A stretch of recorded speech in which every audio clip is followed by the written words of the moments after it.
Hey everybody, this is Perch, and people have asked me before if I think there are core values that every superhero book should have. And my general answer has been no, unless we're talking about things like, pure values being good writing, good entertainment, then sure. Quality book, yeah. But in terms of core values, no, I want the superheroes to be diverse in the sense of when I say diverse, in this case, what I mean by that is some heroes are doing it because they feel it's their mission to do it. Some heroes are doing it because of a feeling of guilt and angst for doing something wrong before. Some believe it's just, they're the Messiah. They should do it for that reason. I think there should be a lot of different reasons why heroes do what they do. In this case, I'm using diversity by motivation, not by race or gender or any of that. I'm saying by motivation. There should be a wide array of why heroes do what they do. But if I'm using that as my litmus test, what I would like to see, then I have to admit that right now, many of the heroes are kind of written the same way in terms of their motivation. There's a lot less true heroism, and there's a lot more kind of angst, I guess, in the hero. And some of this is because the comic companies have determined that the most exciting thing that they can do, more Marvel than DC for sure, what I'm about to say, is to get the heroes to fight each other. That Civil War did really good, and it's stuck in Marvel's head. I think a good video for another time are what are the things that the publishers seem obsessed with. At Marvel, there's an obsession with, well, once upon a time, a bunch of image founders who we built up left the company and screwed us, and that's changed the way we view artists forever. That's very much still in people's heads. Another is that, hey, once upon a time, Civil War sold well beyond our expectations. It was a huge event. It did amazing for us, and therefore, what people really like to see is heroes fighting each other. That's another one that comes up. There's a bunch of these that go on.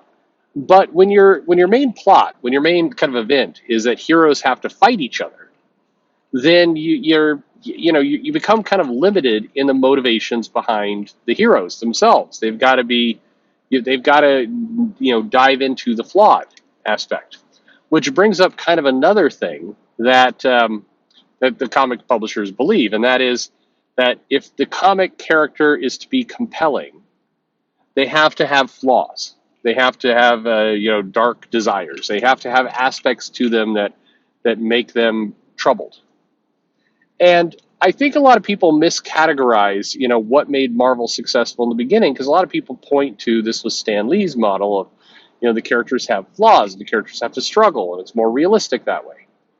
But I think there's a big difference between Stan Lee flaws and, say, Alan Moore flaws.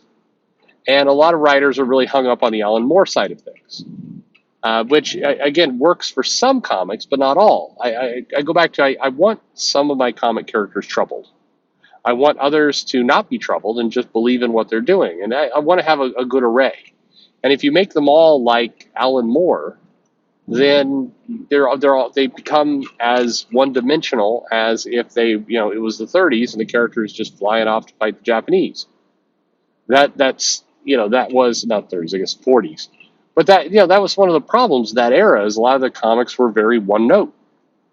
And so when I pick up and when I review these comics like Jimmy Olsen doing something insane, or Lois Lane, or from that era, from the Silver Age, what strikes me is that there's a lot of depth to those comics that you don't see even today. Things are more one-dimensional. So here's a viewer mail that kind of taps into this, and it says, Dear Perch, a few weeks ago I had the great pleasure of reading Mark Millar's Starlight, but it left me with this question lingering in the back of my mind, which is simply this: why aren't there more current comics like this? That's a reaction to a lot of Millar's comments, by the way. A lot of his comics, you end it going, "Wow, this was great. It feels like other people should be doing this because this is wonderful." Anyway, that's pretty common.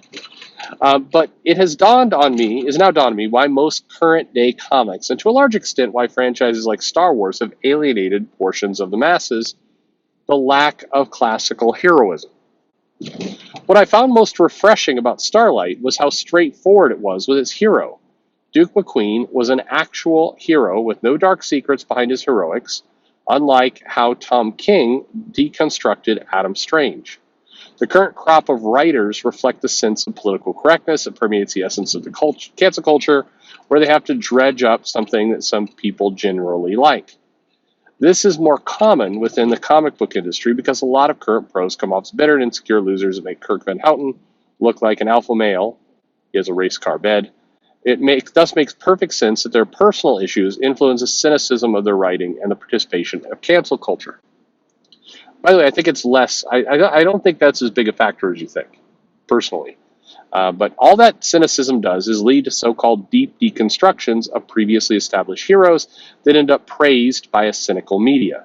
We can't have Jedi Massacre Luke and his rebuilt Jedi Order on screen because the cynicism made the writers want to show that Luke wasn't perfect, but we already knew that.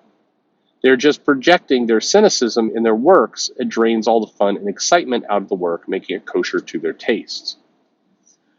So I think that there's a very simple reason why you see this. And I don't think it's because, the writers themselves are necessarily cynical. I'm sure most of them are.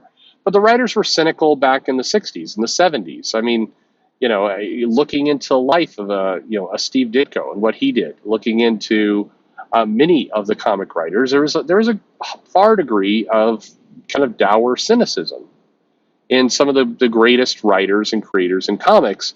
And yet, the work still felt heroic. To me, I think the true reason is not about political correct. I'm sure it does play into it a little bit because there is, of course, the write what you know phenomenon. But I think the biggest and most clear factor is that there is this belief from comic writers and from the publishers themselves that simple equals bad, and that some basic heroism is boring.